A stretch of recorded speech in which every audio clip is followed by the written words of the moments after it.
देखिए गैमेटोजेनेसिस में गैमेट्स का formation of gametes is known as gametogenesis. अगर मेल गैमेट्स स्पर्मेटोजोआ है, स्पर्म है, spermatogenesis formation of a sperm is known as, और ओवा का formation of ova is known as oogenesis।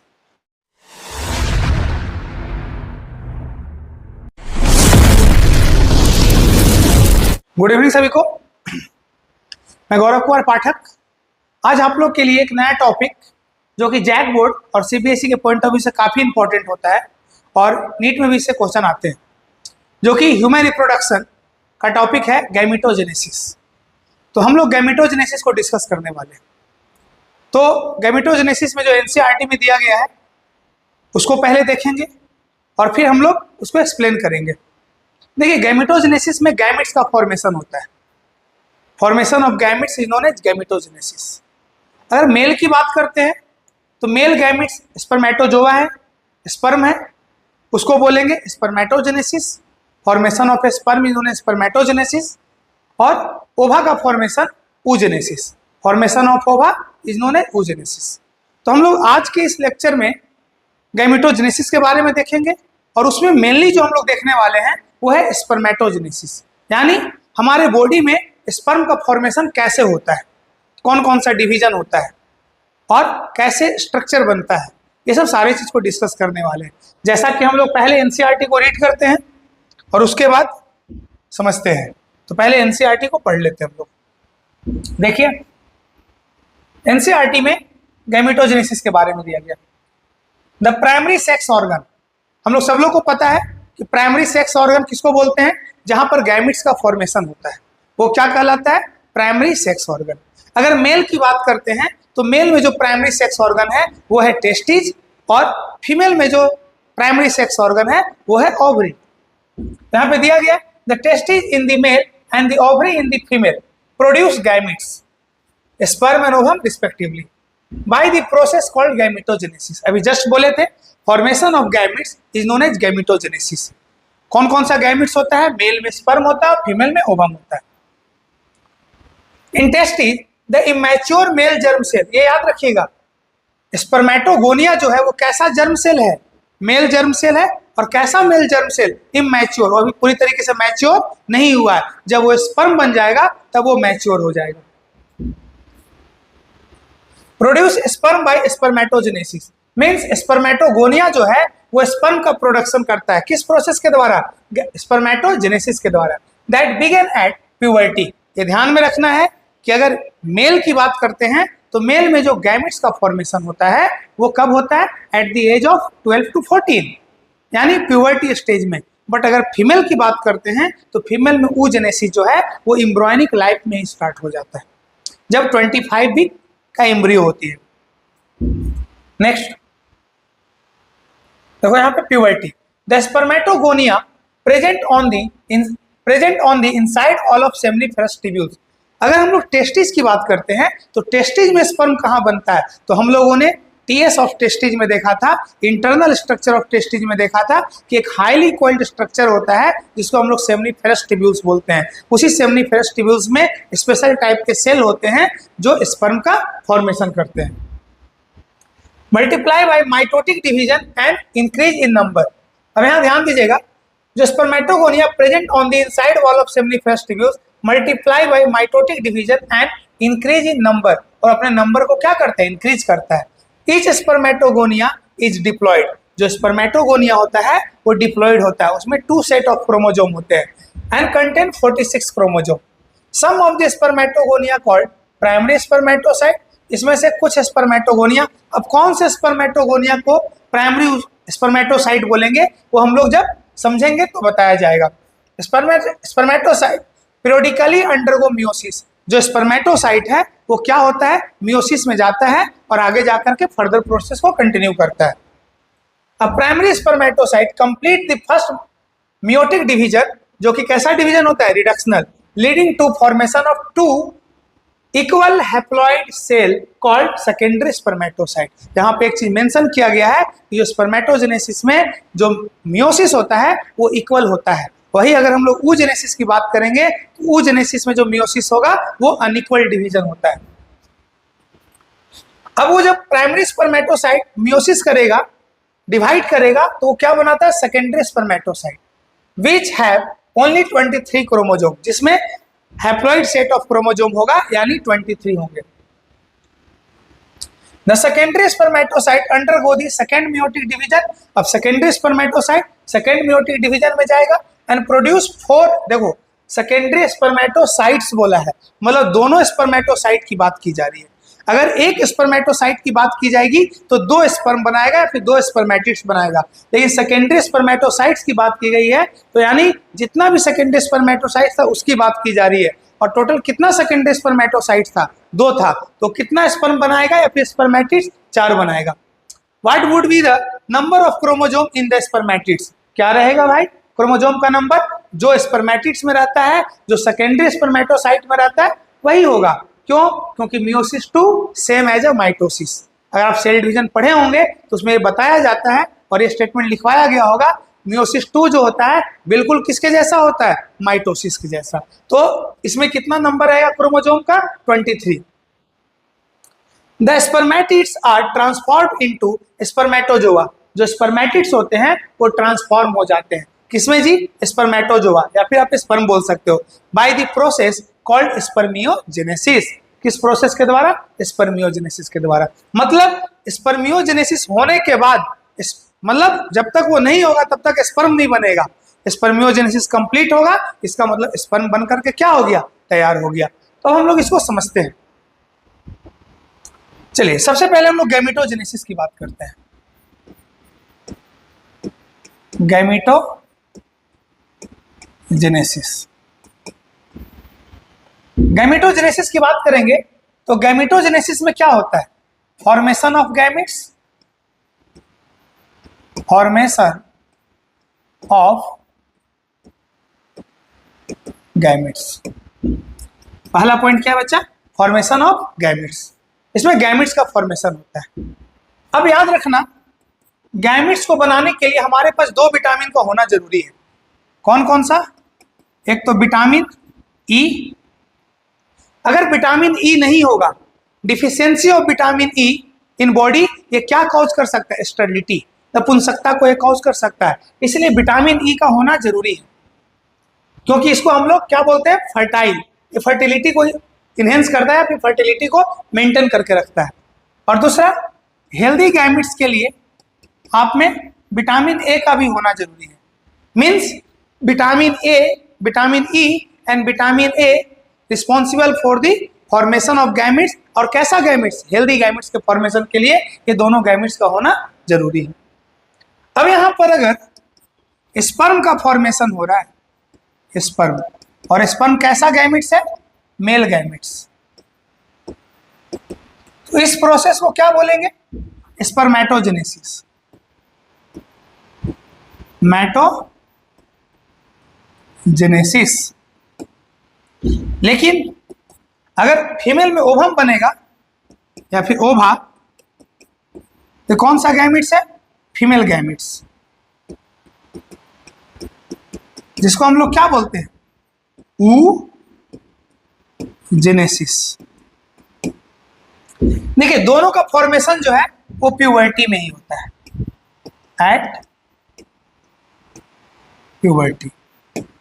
But यहां पे एक चीज ध्यान देना है, अगर स्पर्मेटोजेनेसिस स्टार्ट होने की बात करते हैं कि स्पर्मेटोजेनेसिस कब स्टार्ट होता है, तो आपको ये बताना है प्यूबर्टी में, प्यूबर्टी में ये स्टार्ट होगा। लेकिन अगर oogenesis की स्टार्टिंग की बात करते हैं तो ये एम्ब्रियोनिक स्टेज में ही हो जाता है। एम्ब्रियोनिक स्टेज कब बच्चा? जब 25 वीक का एम्ब्रियो होती है। तो ये आपको ध्यान में रखना है, ये गैमेट्स का फॉर्मेशन। अब जो वो सेल जो गैमेट्स को बनाता है वो गैमेटोगोनिया सेल कहलाता है, गैमेटोगोनिया। तो आप ये भी इसका डिफिनेशन लिख सकते हो,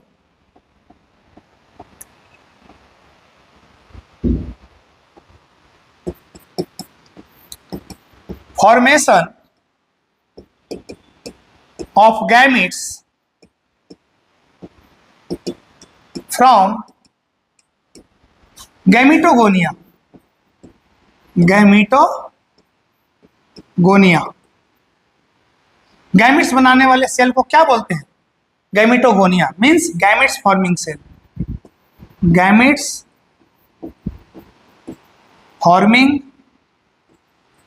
फॉर्मिंग सेल। अब देखो, या तो स्पर्मेटोजेनेसिस हो या फिर oogenesis हो, हम लोग उससे लेना देना नहीं है। हम लोगों ने गैमिटोजेनेसिस को 3 फेज में बांटा है। Means gametogenesis is divided into how many phase? 3 phases। Gametogenesis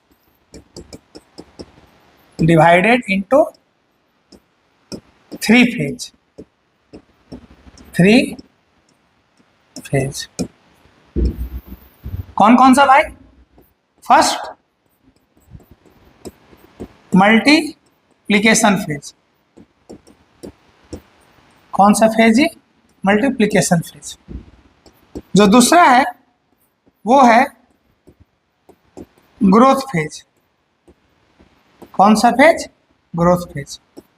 और जो तीसरा है इसको बोलते हैं मैचुरेशन फेज। Maturation phase. यहाँ पर तो गैमिटोजेनेसिस को हम लोगों ने क्या किया है? 3 फेज में बांटा है। अगर हम लोग स्पर्मेटोजेनेसिस पढ़ेंगे तो भी हम लोग इस 3 फेज की बात करेंगे, oogenesis पढ़ेंगे तो भी 3 फेज की बात करेंगे। गेट यहाँ पॉइंट? तो हम लोग स्टार्ट करते हैं स्पर्मेटोजेनेसिस। तो आज के इस लेक्चर में हम लोग सिर्फ स्पर्मेटोजेनेसिस पढ़ेंगे और नेक्स्ट वाले वीडियो यानी पार्ट 1 और पार्ट 2 के नाम से आएगा गैमिटोजेनेसिस पार्ट 1, गैमिटोजेनेसिस पार्ट 2। तो स्टार्ट करते हैं हम लोग। पहला क्या है जी? स्पर्मेटोजेनेसिस। स्पर्मेटोजेनेसिस।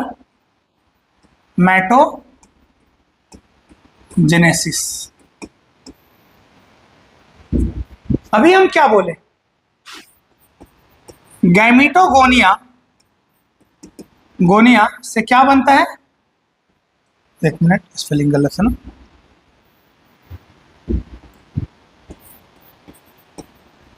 गैमिटोगोनिया जो है वो क्या बनाता है?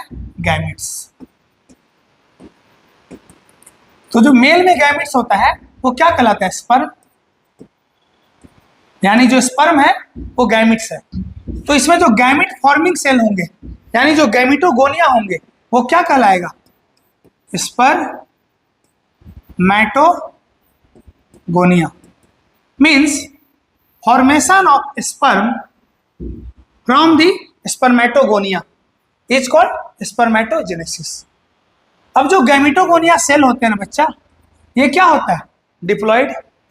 और जो गैमिट्स होते हैं वो हैप्लॉइड होते हैं। तो यहाँ पर स्पर्मेटोगोनिया कैसा स्ट्रक्चर हो जाएगा? डिप्लॉइड। और स्पर्म कैसा हो जाएगा? हैप्लॉइड।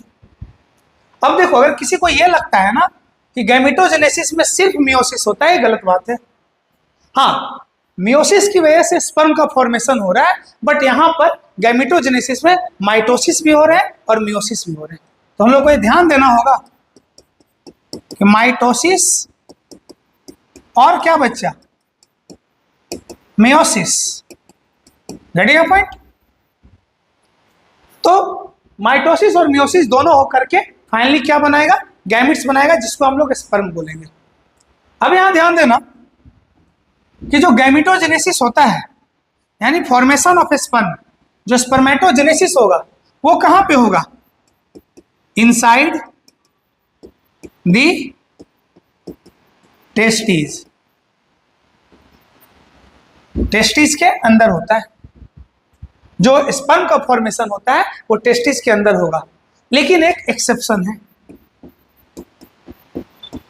एक्सेप्शन, जितने भी ऑर्गेनिज्म हैं उनमें स्पर्म का फॉर्मेशन टेस्टिस के अंदर होता है, लेकिन अर्थवॉर्म, जिसको हम लोग केचुआ बोलते हैं, केचुआ में क्या होता है? टेस्टिस के अंदर फॉर्मेशन नहीं होता है, एक्सेप्ट अर्थवॉर्म। अर्थवॉर्म में स्पर्म का फॉर्मेशन टेस्टिस के बाहर होता है।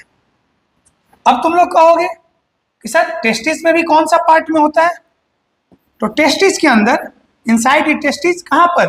सेमनीफेरस टिब्यूल्स के पास। Seminiferous tubules.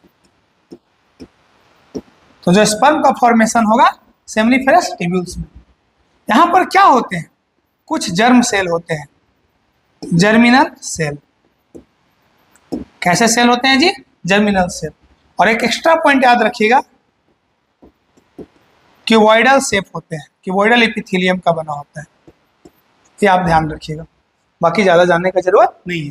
Means seminiferous tubules के अंदर उसके जो दीवार से जर्म सेल चिपके हुए रहते हैं, वही माइटोसिस और मियोसिस करके क्या करता है, स्पर्म का फॉर्मेशन करेगा।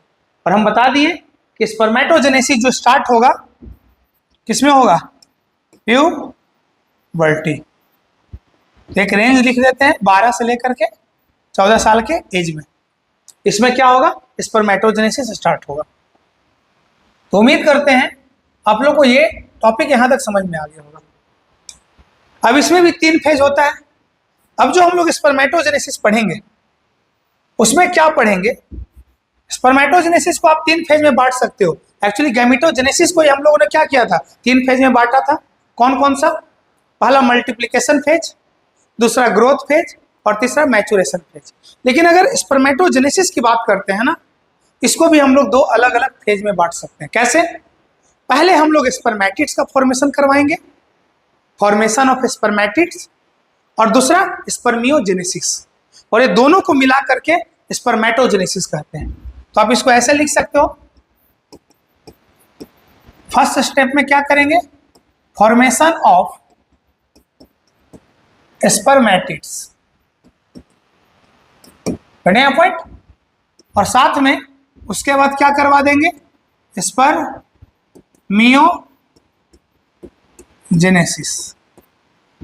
और ये दोनों को कलेक्टिवली हम लोग बोल देते हैं स्पर्मेटोजेनेसिस, मैटोजेनेसिस,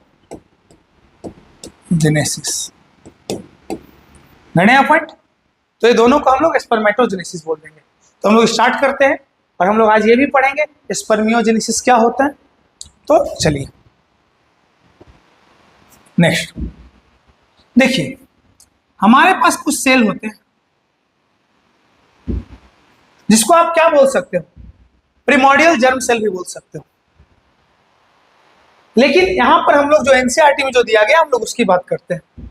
अगर आप देखोगे हम लोग इसको बोलते हैं स्पर्मेटोगोनियम, स्पर्मेटोगोनिया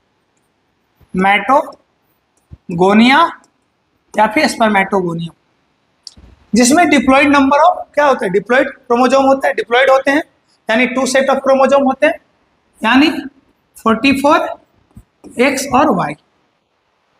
रेडी अपन, अब देखो ये क्या करेगा, माइटोसिस करेगा, माइटोसिस। माइटोसिस जब होगा तो क्या होता है, सेम टाइप के सेल बनते हैं। हाँ, आप लोगों को बताए थे, माइटोसिस जब सेम टाइप का सेल बनाना है माइटोसिस करवाना है, और जब डिफरेंट टाइप का सेल बनाना है मियोसिस करवाना है। तो यहाँ सेम टाइप का सेल बन रहा है,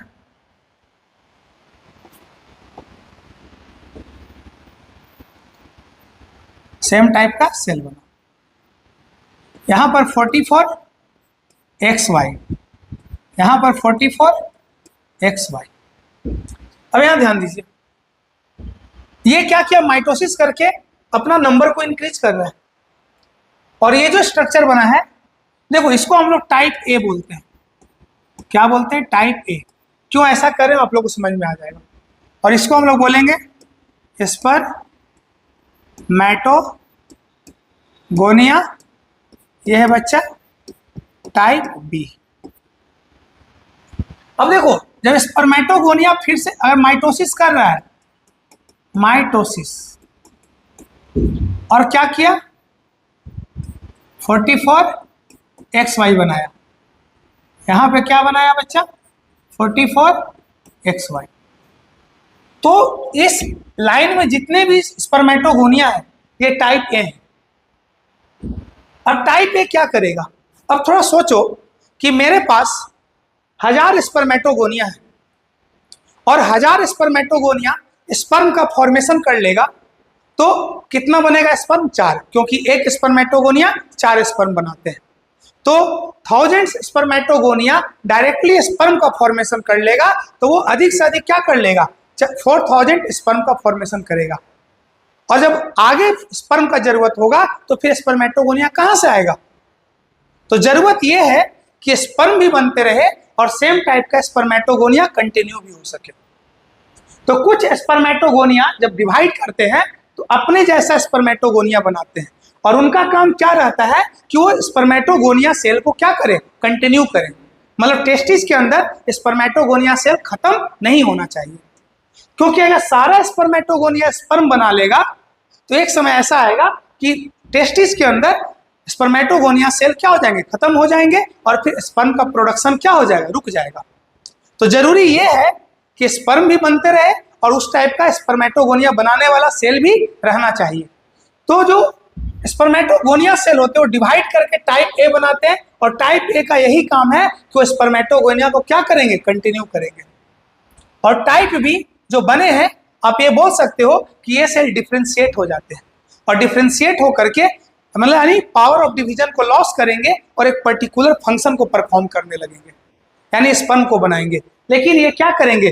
कॉन्स्टेंटली कंटिन्यूअसली वो माइटोसिस करते रहेंगे और सेम टाइप का स्पर्मेटोगोनिया बनाते रहेंगे, जिससे क्या हो सके? टेस्टिस के अंदर स्पर्मेटोगोनिया का कमी ना हो। और जब स्पर्मेटोगोनिया रहेगा तो क्या होगा? स्पर्म भी क्या होते जाता है? कंटिन्यूटी के साथ बनते रहता है। क्योंकि आप लोगों को ये पता है कि अगर मेल और फीमेल की बात करते हैं तो फीमेल में at the age of 45 to 50 gametes का फॉर्मेशन क्या होता है? स्टॉप होता है। बट अगर मेल की बात करते हैं वो लाइफ टाइम तक चलते रहता है। कब तक? जब तक राम नाम सत्य न हो तब तक, यानी गैमिट्स का फॉर्मेशन होते रहते हैं। हाँ, ये बात अलग है कि गैमिट्स का प्रोडक्शन एज के साथ क्या होता है? कम होता है, लेकिन वो बनना बंद नहीं होता है। तो आप ये समझ गए होंगे कि स्पर्मेटोगोनिया टाइप बी में क्या अंतर है टाइप ए में। टाइप ए को क्या काम है? सेम टाइप का स्पर्मेटोगोनिया को कंटिन्यू रखना, और टाइप बी का ये आगे जाकर के मियोसिस में पार्टिसिपेट करेगा और स्पर्म का फॉर्मेशन करेगा। तो तुम यहाँ पर ये चीज देख रहे होगे कि सर एक स्पर्मेटोगोनिया था और बहुत सारा स्पर्मेटोगोनिया बन गया। इसका मतलब क्या हो रहा है? यहाँ पे मल्टीप्लिकेशन फेज हो रहा है। ये जो है बच्चा, ये जो फेज कहलाएंगे, ये क्या कहलाएंगे?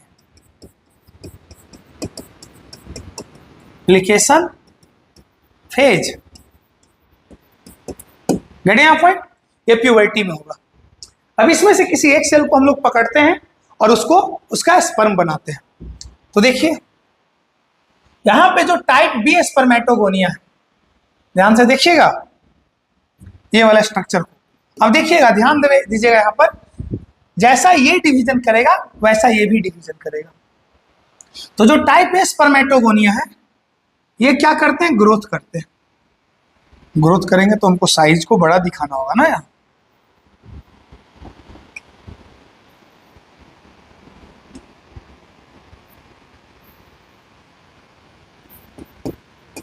ये ग्रोथ किया, पॉइंट। इसमें क्रोमोसोम का नंबर चेंज नहीं होता है। ये क्या कहलाएगा? 44 रहेगा और XY। अब ये जो स्ट्रक्चर है 44XY जो ग्रोथ किया, अब ये कहलाता है बच्चा प्राइमरी स्पर्मेटोसाइट। अब बहुत सारे बच्चे कंफ्यूज हो जाते हैं, वो बोलते हैं कि प्राइमरी स्पर्मेटोसाइट में क्रोमोसोम का नंबर हाफ हो जाएगा। बिल्कुल नहीं, ये ध्यान रखिएगा, ये क्वेश्चन आता है। प्राइमरी स्पर्मेटोसाइट में क्रोमोसोम का नंबर वैसा ही होता है जैसा स्पर्मेटोगोनिया में होता है। तो ये जो आपको फेज देखने को मिला, स्पर्मेटोगोनिया अपने साइज को इंक्रीज किया है। अंदर का जो साइटोप्लाज्म था, अंदर का जो न्यूक्लियस का सब्सटेंसेस था या फिर और भी जो ऑर्गेनेल्स थे, उनका नंबर इंक्रीज हो गया, जिससे ओवरऑल उस स्ट्रक्चर का यानी स्पर्मेटोगोनिया का साइज पहले के कंपैरिजन में बड़ा हो गया ग्रोथ करने से। तो ये फेज जो है क्या कहलाएगा? Growth phase. ये क्या कहलाएगा बच्चा? Growth phase. अब ये जो प्राइमरी स्पर्मेटोसाइट है अब ये तैयार हो गया है। अब ये बोल रहा है कि हम मियोसिस के लिए रेडी हैं, तुम जल्दी से मियोसिस करवा दो। तो यहां पे हम कलर चेंज कर रहे हैं।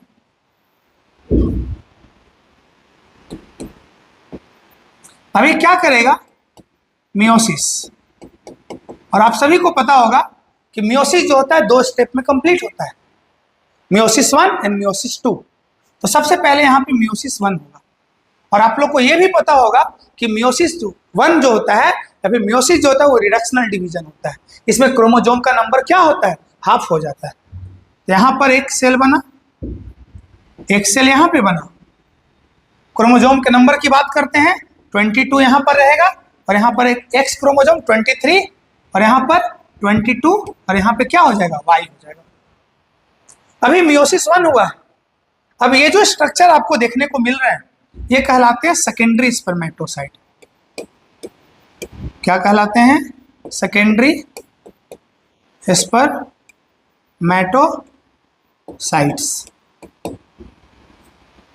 तो देखो, अगर तुमसे कोई पूछे कि सेकेंडरी स्पर्मेटोसाइट में क्रोमोसोम का जो नंबर होता है वो क्या होता है, तो हाफ हो जाएगा, यानी ह्यूमन के केस में ये 23 हो जाएगा, यानी हैप्लॉइड सेट ऑफ क्रोमोसोम यहाँ पे होंगे, 1 सेट ऑफ क्रोमोसोम होंगे, ये हैप्लॉइड नेचर का हो जाएगा। क्या मियोसिस कंप्लीट हो गया, बिल्कुल नहीं। मियोसिस जब तक 2 नहीं होगा तब तक मियोसिस कंप्लीट नहीं होगा। तो ये जो सेकेंडरी स्पर्मेटोसाइट है वो अपने आप को तैयार कर रहा है, तैयार क्या करना है, ये मियोसिस 2 के लिए तैयार होगा या फिर जाएगा। तो ये जो स्ट्रक्चर है ये मियोसिस 2 के लिए गया, और ये भी जो स्पर्मेटोसाइट है ये मियोसिस 2 करेगा। यहां पर क्या होगा, मियोसिस 2। अब मियोसिस 2 बिल्कुल माइटोसिस के जैसा होता है। यहां पर एक सेल बना, यहां पर सेल बना, देखोगे 22x, यहां पर क्या होगा 22x, इसमें क्या बनेगा 22y, और यहां पर क्या बनेगा 22y। तो ये जो आपको स्ट्रक्चर देखने को मिल रहे हैं ये क्या कहलाते हैं, स्पर्मेटिड्स। स्पर्मेटिड्स, इसमें क्रोमोसोम का नंबर, एक क्वेश्चन पूछा गया था कि एनसीईआरटी में क्वेश्चन था कि स्पर्म में क्रोमोसोम का नंबर क्या होगा, यही आगे जाकर के ट्रांसफॉर्म होगा तब क्या कहलाएगा, स्पर्मियोजेनेसिस। तो ये स्पर्मेटिड्स बना। तो अगर तुम ध्यान से देखोगे अभी तक हम लोगों ने क्या बनाया है, यहां से अगर ये स्ट्रक्चर देखा जाए,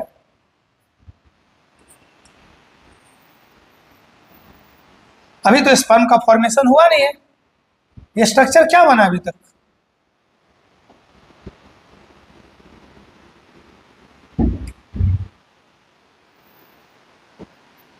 ये जो स्ट्रक्चर है formation of spermatids, formation of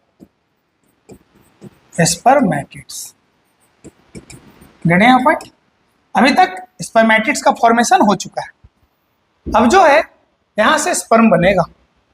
कैसे बनेगा भाई, ये जो स्ट्रक्चर है ये अपने आप को चेंज कर लेता है, ये circular structure change into elongated structure. हम नॉर्मली ऐसा बना रहे हैं, और अभी स्पर्मियोजेनेसिस पढ़ाएंगे तो बताएंगे कि कैसे चेंज होता है।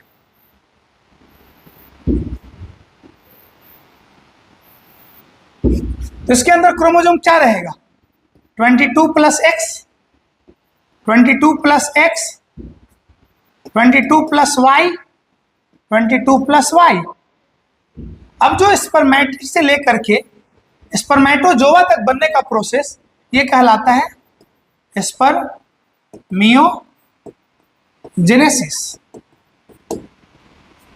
तो जो सर्कुलर स्पर्मेटिड था जो इलोंगेटेड स्पर्म में चेंज हुआ ये स्पर्मियोजेनेसिस कहलाता है। सर आप तो बोले थे गैमेटोजेनेसिस 3 फेज में होता है, आपने तो 2 ही फेज बताया है, मल्टीप्लिकेशन फेज और ग्रोथ फेज, अभी बचा हुआ है ये स्ट्रक्चर। अगर ध्यान से देखोगे कि ये जो प्राइमरी स्पर्मेटोसाइट से आगे तक का जो प्रोसेस, कहां तक, स्पर्म बनने तक का प्रोसेस, ये क्या कहलाता है,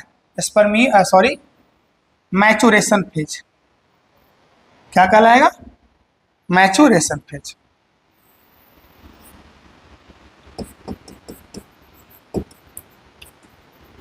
मैचुरेशन फेज। अब तुम यहां देखोगे, यहां जहां भी मियोसिस हुआ वो इक्वली हुआ है। अब इसको हम लोग छोटा कर देते हैं जिससे सारा एक ही स्लाइड में आपको दिखे। ये हो गया। तो हम 3 चीज बताए थे क्या क्या कि ये फेज जो रहेगा मल्टीप्लिकेशन फेज पहला, दूसरा ग्रोथ फेज और तीसरा मैचुरेशन फेज। अगर आप स्पर्म को ऐसे बताना चाहते हैं कि स्पर्मेटोजेनेसिस कंप्लीट इन 2 स्टेप, कौन कौन सा?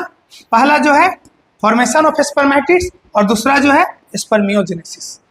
और एक कंप्लीट प्रोसेस क्या कहलाता है? स्पर्मेटोजेनेसिस।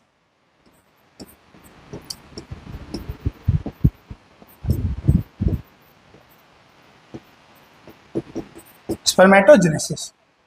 तो उम्मीद करते हैं आप ये समझ गए होंगे। एक बार हम और रिपीट कर दे रहे हैं, ध्यान दीजिएगा। जो स्पर्मेटोगोनिया होगा वो 2 तरह का स्पर्मेटोगोनिया बनाएगा, type A and type B. Type A का क्या काम है कि वो स्पर्मेटोगोनिया को कंटिन्यू रखे ताकि टेस्टिस के अंदर स्पर्मेटोगोनिया का कमी ना हो। और जो टाइप बी होंगे वो क्या डिसाइड किया है कि नहीं, हमको स्पर्म बनाना है, क्योंकि दोनों चीज जरूरी है, स्पर्म का भी फॉर्मेशन जरूरी है और स्पर्मेटोगोनिया को कंटिन्यू रखना भी जरूरी है। तो कुछ ने जिम्मा ले लिया, कुछ को ये मिला रिस्पॉन्सिबिलिटी कि तुमको कंटिन्यू रखना है सेम टाइप के बिरादरी को, सेम टाइप के सेल को, और कुछ ने ये रिस्पॉन्सिबिलिटी लिया कि नहीं, तुम वो काम करो, हम स्पर्म को बनाएंगे, जिससे क्या होगा, सारा काम कंटिन्यूस तरीके से चलेगा, सिस्टमैटिक तरीके से चलेगा। तो जो स्पर्मेटोगोनिया था टाइप बी, वो अपने आप को क्या किया, ग्रोथ किया, उसका साइटोप्लाज्म इंक्रीज हुआ, ऑर्गेनेल्स इंक्रीज हुए, प्रोटीन इंक्रीज हुए, एंजाइम्स के द्वारा ये सब प्रोसेस होता है, और फाइनली ये जो है अपना साइज को इंक्रीज किया, ग्रोथ किया, जो क्या कहलाएगा, प्राइमरी स्पर्मेटोसाइट। तो सबसे पहले जो स्पर्मेटोगोनिया का जो बहुत सारा फॉर्मेशन हुआ टाइप ए और टाइप बी सब तरह का, उसको क्या बोल दिया, मल्टीप्लिकेशन फेज। और जो टाइप बी ग्रोथ किया और ग्रोथ करके प्राइमरी स्पर्मेटोसाइट बनाया, ये क्या कहलाएगा, ग्रोथ फेज। अब प्राइमरी स्पर्मेटोसाइट मियोसिस 1 में जाएगा और 2 सेकेंडरी स्पर्मेटोसाइट बनाएगा, जिसका क्रोमोसोम का नंबर क्या होगा, हाफ। अगर तुमसे कोई पूछे कि प्राइमरी स्पर्मेटोसाइट में क्रोमोसोम का नंबर क्या होता है, तो बोल देना सेम एज स्पर्मेटोगोनिया, यानी 46। लेकिन वही सेकेंडरी स्पर्मेटोसाइट की बात करते हैं तो बोल देना स्पर्मेटोगोनिया या फिर प्राइमरी स्पर्मेटोसाइट का हाफ। क्यों? क्योंकि यहां हुआ है मियोसिस, और मियोसिस कैसा डिवीजन होता है, रिडक्शनल डिवीजन। तो यहां बन गया सेकेंडरी स्पर्मेटोसाइट। अब सेकेंडरी स्पर्मेटोसाइट मियोसिस में जाएंगे तो एक सेकेंडरी स्पर्मेटोसाइट 2 स्पर्मेटिड्स, तो 2 सेकेंडरी स्पर्मेटोसाइट 4 स्पर्मेटिड्स बना लेंगे। यानी हाँ, एक मिनट रुक जाओ। और ये स्पर्मेटिड्स जो है चेंज होकर के सर्कुलर स्ट्रक्चर, इलोंगेटेड स्ट्रक्चर में चेंज होगा और ये स्पर्म का फॉर्मेशन करेंगे, और इस प्रोसेस को हम लोग बोलते हैं स्पर्मियोजेनेसिस। मींस एक स्पर्मेटोगोनिया कितना स्पर्म का फॉर्मेशन कर रहा है, 4। तो वही 4 स्पर्मेटोगोनिया कितना स्पर्म का फॉर्मेशन करेगा, ये आप कमेंट सेक्शन में बताएंगे कि 4 स्पर्मेटोगोनिया कितना स्पर्म का फॉर्मेशन करेगा। गणे आप पॉइंट। चलिए, ये हमारा स्टेप हो गया स्पर्मेटोजेनेसिस। अब एक छोटा सा टॉपिक है जिसको हम लोग बोलते हैं स्पर्मियोजेनेसिस, तो उसको भी डिस्कस कर ही दे रहे हैं। Spermiogenesis, spermiogenesis. स्पर्मियोजेनेसिस का मतलब क्या होता है? स्पर्मेटिड्स का स्पर्म में चेंज होना, conversion of spermatids into sperm, या फिर आप बोल सकते हो conversion of circular spermatids into elongated sperm is called spermiogenesis. अब ये कैसे होता है वो देखिए। सबसे पहले हम लोग यहाँ स्पर्मेटिड्स की बात करते हैं। स्पर्मेटिड्स है, अब ये सेल है तो इसके अंदर न्यूक्लियस होगा और इसके अंदर ऑर्गेनेल्स भी प्रेजेंट होंगे। ऑर्गेनेल्स में क्या प्रेजेंट होंगे, गोल्जी बॉडी। गोल्जी बॉडी के साथ इसमें माइटोकॉन्ड्रिया भी होंगे, माइटोकॉन्ड्रिया के साथ इसमें सेंट्रियोल्स भी होंगे। तो मोस्ट ऑफ दी इसमें ऑर्गेनेल्स प्रेजेंट है।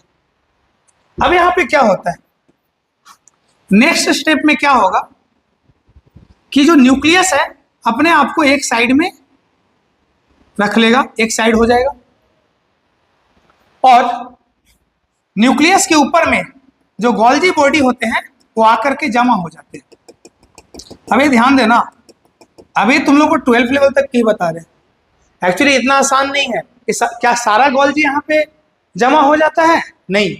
कुछ गोल्जी बॉडी जमा होते हैं और कुछ गोल्जी बॉडी नीचे ही रह जाते हैं, जिनको रेस्ट गोल्जी बोलते हैं। तो ये थोड़ा सा हायर क्लासेज में आप लोग को जानना है, लेकिन अभी के लिए ये जानिए कि जो कुछ गोल्जी बॉडी होते हैं वो क्या होते हैं, न्यूक्लियस के ऊपर जमा हो जाते हैं। जो माइटोकॉन्ड्रिया है वो साइड में अरेंज हो जाता है, और यहां पर सेंट्रियोल जो होता है वो 90 डिग्री में आ जाता है, और यहां से एक एक्सियल फिलामेंट रिलीज होता है, निकलता है। आपको पता होगा कि ये फ्लैजिला का फॉर्मेशन करेगा, और फ्लैजिला का जो बेस होता है, यानी इसको बेसल बॉडी बोलते हैं। फ्लैजिला को 3 भाग में बांटे हैं, कौन कौन सा? बेसल बॉडी, दूसरा क्या है बच्चा? हुक, एंड तीसरा फिलामेंट। सबसे बड़ा पार्ट कौन होता है? फिलामेंट। और आप लोग को यह भी पता होगा कि जो बेसल बॉडी होता है वो सेंट्रियोल का ही मॉडिफिकेशन होता है। तो यहाँ पर ये सेंट्रियोल क्या है? सेंट्रियोल से अराइज हुआ है एक्सियल फिलामेंट, जो आगे जाकर के फ्लैजिला का फॉर्मेशन करेगा। अब तुम देखो, अब ये जो स्ट्रक्चर है ना, पूरा का पूरा स्ट्रक्चर, ये थोड़ा इलोंगेट होने लगता है।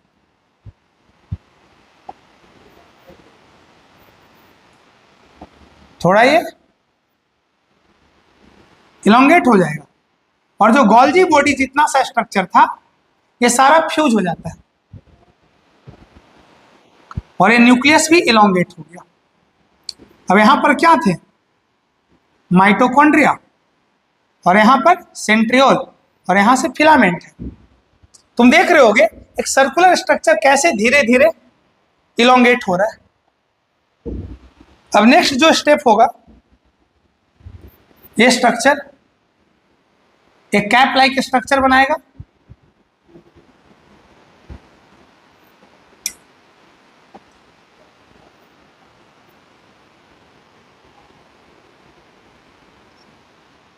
और ये स्ट्रक्चर धीरे धीरे आगे की ओर बढ़ते जाएगा।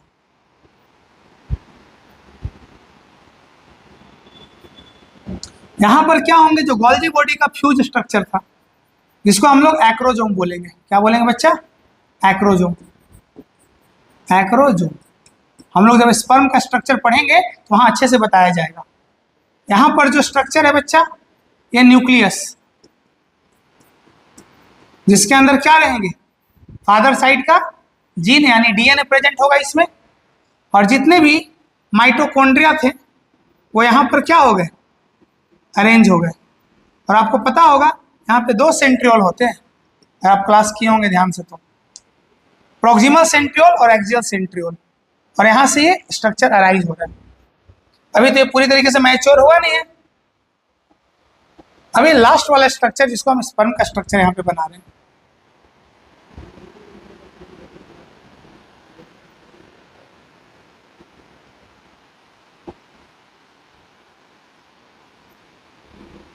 थोड़ा तिरछा बन रहा है, मैनेज कर लेना।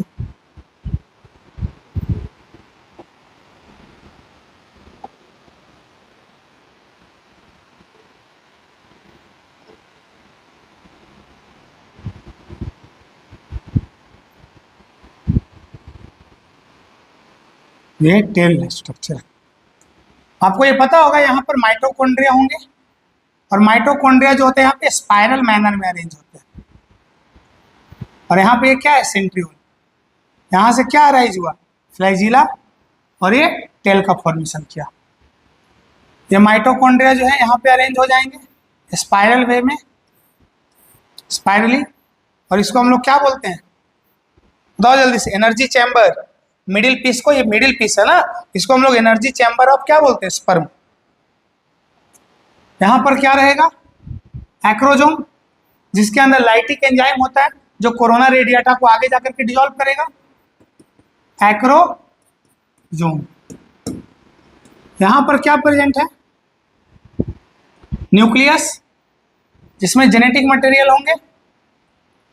तो ये वाला जो रीजन है, ये कौन सा रीजन है? हेड।